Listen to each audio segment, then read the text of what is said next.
Hey guys, welcome back to the channel. Scott Flip and Customize here, and today we're going to be doing another rough country installation on this 2025 GMC Canyon, right, Cletus? That's right, I got Cletus in the shop today, and we're going to take you through the basic steps to get this kit installed. Let me show you what we got. All right, so this is a 2025 GMC, but the Chevy Colorado, it's one of the same as far as lift kits go. I didn't get a good, I guess, walk around outside as far as the lift kit before it goes. But that's how it sits right now. And basically we're gonna be lifting this 2 inches higher. It gets a full 2 inches in the front, and I believe an inch in the rear, because it has a slight rake and it takes that rake out of there. The kit itself will work on a 23 to 26 truck right here. And let me show you what it consists of. So basically you have these spacers that go on top of your struts. They're about a 1/2 inch, maybe 5/8. And then these preload spacers that go below your coil. This is going to preload your coil. Now, with that being said, you're gonna need a strut compressor. The strut has to come completely out of the vehicle. So you're gonna need a strut compressor. These are ideal. Or access to a strut compressor. You can try the little, like the do-it-yourself ones. Just be cautious.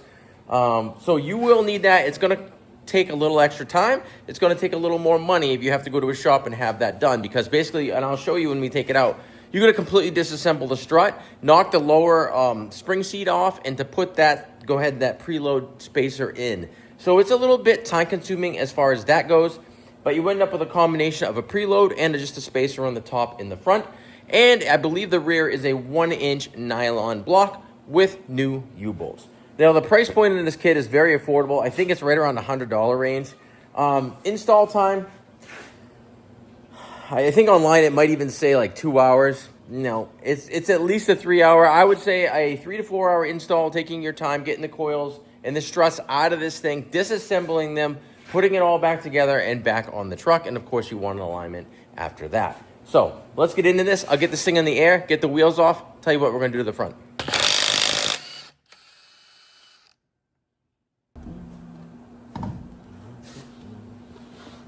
All right, first things first, get your vehicle up in the air and locate your power steering plugs. They always tell you to do this first.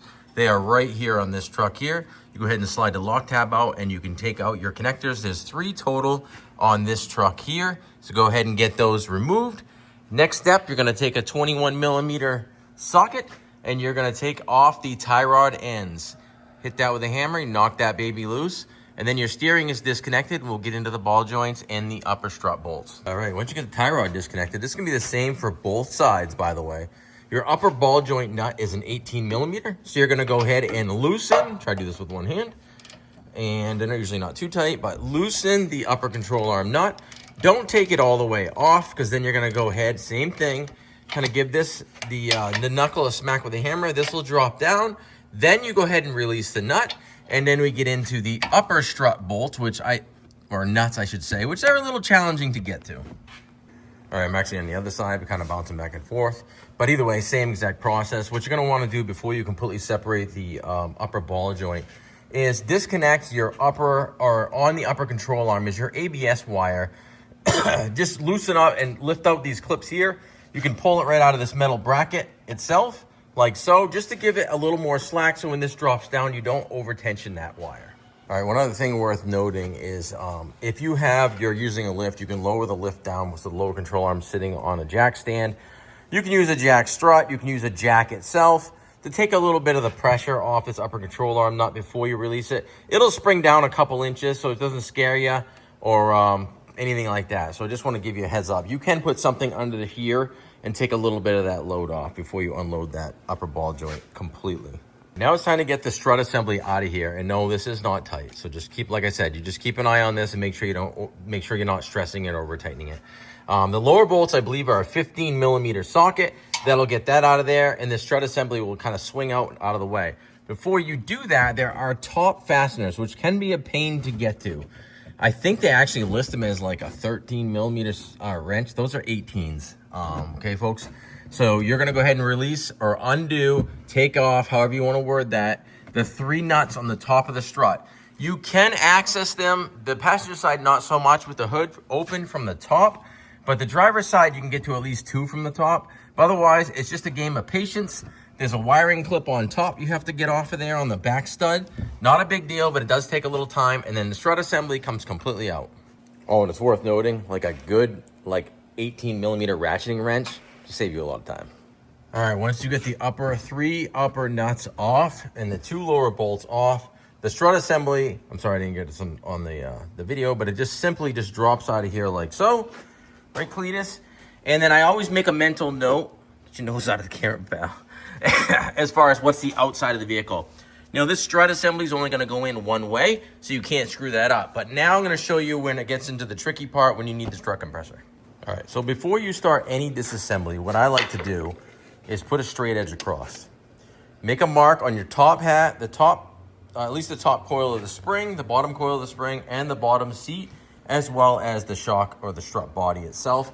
What that does is it gives you a nice alignment mark to make sure when you put this thing back together, it's the way you took it apart, so it goes back in the vehicle without fighting you and struggling.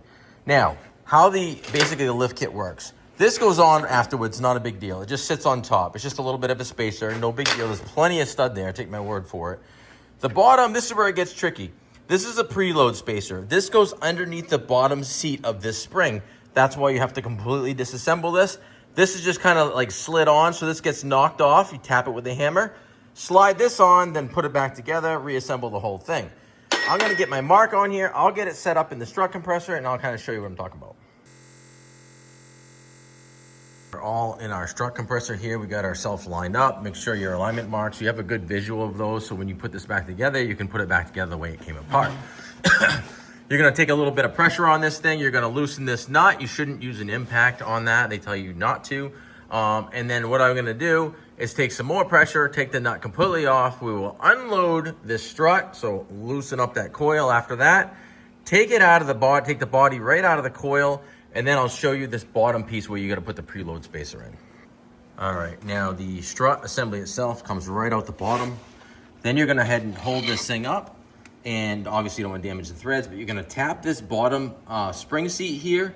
This will come down. Remember, you got alignment marks here, and we're gonna install that preload spacer. So we got the bottom plate loose, and as you can see, it was already starting to rust, and that's a 25. This cap on the top has to come off as well in order to get this off of here, and to slide your preload spacer underneath that spring seat. And one thing worth noting, with Cletus in the way again, there's a chamfer on this bottom preload spacer that is tapered. That goes up. So that chamfer goes towards the threaded end of the strut. Then you're gonna go ahead and reassemble and slide your lower spring seat on. I tap it on with a hammer, just make sure it's seated good. The cap, you're gonna have to compress the coil a little bit further and then put it back together. All right, now that the strut assembly is back assembled, now you're putting a bunch of preload into that spring, so you gotta compress it that much more, and yes, it does get a little sketchy, so make sure you go to a professional or someone that has an actual strut compressor. That's the biggest challenge of this entire lift kit. All right, now that your strut's back together, don't forget the spacer that goes right on the top. That's it. It just literally sets on the top. Then we're gonna go ahead and get that strut assembly put back in on the passenger side, and we're gonna repeat this exact same process on the driver's side. This is a great time to hit that like and subscribe. We have an entire rough country playlist. We try to add to it all the time as we're doing rough country installs, so make sure you go ahead and check that out as well. We try to keep them fairly detailed without going too boring, because I know a lot of people just want the meat and potatoes of what you're going to need and how you're going to do it. And that's what we try to do here at Flip and Customize. So make sure you check out that playlist, hit that like and subscribe. Let's get back to it. So I go ahead and get the upper strut nuts started, and they do give you new nuts because your old ones have a recess before the thread starts, so those ones won't work. So make sure you use the new nuts. Then you probably have to have a friend to kind of pry this bottom section in a little bit here and get those bottom studs back in as well. All right, and now that the passenger side is all back together, we're gonna go ahead and do the driver's side. You don't need to see us do the exact same procedure, but essentially it's the same exact procedure. I'll get back to you when we're putting it back in so we can go ahead and get the suspension buttoned up and then get onto the back. All right, and if you don't have any friends to help you get your lower bolts started in here, sometimes it's hard when the spacer and everything's already in here because it's just preloaded and this is hanging down. You can use a ratchet strap. Ratchet straps are your friend. It doesn't even take much pressure, as you can see here.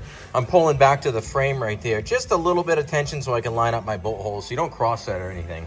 All right, now that our struts are back in, everything's tightened down, What we're gonna do is reconnect our upper ball joint here and our tie rod end. In order to do that, what does help you if you're using a lift, you can put a jack stand underneath the lower control arm, lower the lift to take some of that load and to bring this lower control arm up, compressing that strut a little bit. Remember that, you're compressing it.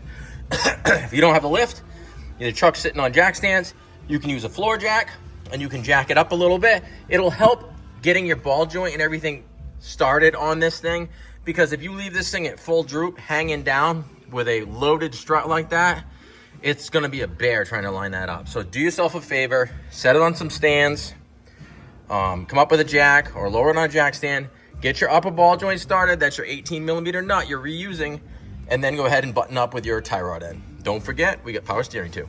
All right, once the upper ball joint's tightened down, as well as the tie rod end, and we do mark everything here at Flip Customize, you can go ahead and route your ABS line back into the factory holes, get those snapped all in there, everything back where it belongs. And yeah, the front end is tightened down. You make sure your power steering is plugged back in, and then we move on to the back. All right, front's all buttoned up. Now we're on to the rear. What you got in the rear is basically brand new U-bolts, hardware, and some nylon 1-inch blocks. Now, sometimes these are tapered blocks, so you wanna make sure you install them properly. These are just 1-inch flat because it's not a huge lift, so it doesn't really matter which direction they go in. So what we're gonna do is we're gonna get this thing up in the air. We're gonna disconnect the lower shock bolt. That'll allow the axle to hang down, disconnect the factory U-bolts, remove those, slide the block in, put the new U-bolts on, get everything tightened down, reconnect the lower shock. That's it in a nutshell. You get it up, we'll walk through it. Now again, you could do this on the ground with jacks and jack stands. However, obviously we're at a shop, we have a lift. This is underneath the truck now. These are the U-bolts in there that I was talking about. This is the lower shock bolt. You don't get new shocks with this kit, but you've got to remove this shock in order to allow that axle to hang below the leaf spring pack when you undo the U-bolts. So we're gonna take this out. We're gonna support the axle with a stand. We're gonna undo the U-bolts and then slowly let it hang down so we can get our new block in there. All right, as you can see, I removed the 21mm bolt for the lower shock. Started taking out the U-bolts. So there's one nut left. As you can see, the lower hanger, you're gonna reuse this, is gonna wanna fall. So make sure you catch that. Then we're gonna go ahead and slide these U-bolts right out the top like so. We'll lower our jack stand down, let the axle hang to slide our block in. All right, as you can see, I got the block put back in. Just be aware your U-bolt straddles the upper bump stop, so make sure you don't lose that. And I'm gonna go ahead and lower this axle back down onto the block to make sure your centering pin goes into it, and then we'll get our U-bolt started.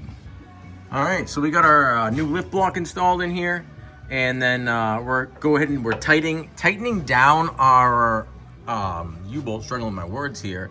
But if you notice, this truck has a factory, like a little 1/2-inch spacer that straddles the axle pad.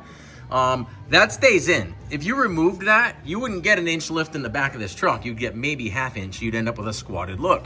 If that's what you're going for, whatever. But make sure you do have enough thread protrusion, which this is actually perfect on our U-bolts. So we're gonna go ahead and get our shock bolted in there and then go to the other side. All right, these are 9/16 fine thread nuts on these U-bolts. So I go ahead and torque these babies down once I put a socket on there to about 100 foot-pounds, give or take. And these are U-bolts, so they're gonna relax a little bit. So you wanna do that in a couple cycles. And at that point, the rear end is done. All right, guys, I just lowered it down. Here's the first look at the truck, but we'll take it outside after a test drive, let things settle out, and we'll get a full walk around. Definitely gives it a more aggressive stance, for sure. All right, let's get it out. All right, guys, just got back from a test drive with the GMC Canyon here, and surprisingly, it still rides fairly smooth and soft because, like I said, we're preloading those springs, so you get a little suspect sometimes. Sometimes you sacrifice ride quality with that way, but it's not bad. Honestly, it's not bad at all. Check it out. Now, that's a nice look. It's just the right amount. Those are still stock factory 18-inch wheels and tires on this thing. You could easily go up to those are 265s, a 285 or so, and it wouldn't rub at all. You got all kinds of clearance. It's nice looking front to back, side. That's a nice lift kit at a very affordable price point, and it changes the look of the truck completely. I'd say a bigger set of tires, this thing would look mean. Couple more things worth mentioning. This one here has the tri-fold hard rough country tunnel cover on it as well. We have some videos on our channel of that, as well as he's rocking the nice rough country seat covers. These are very, very, very nice. They protect your factory seat. They fit like a glove. But anyway, this is going to wrap up this video for us. If you'd like to check out some more of our rough country content or any other content, make sure you check out our channel. We have an entire rough country playlist. If there's something you want to see on that playlist or something explained, go ahead and drop a comment. Thank you very much for watching. Scott Flippin' Customized.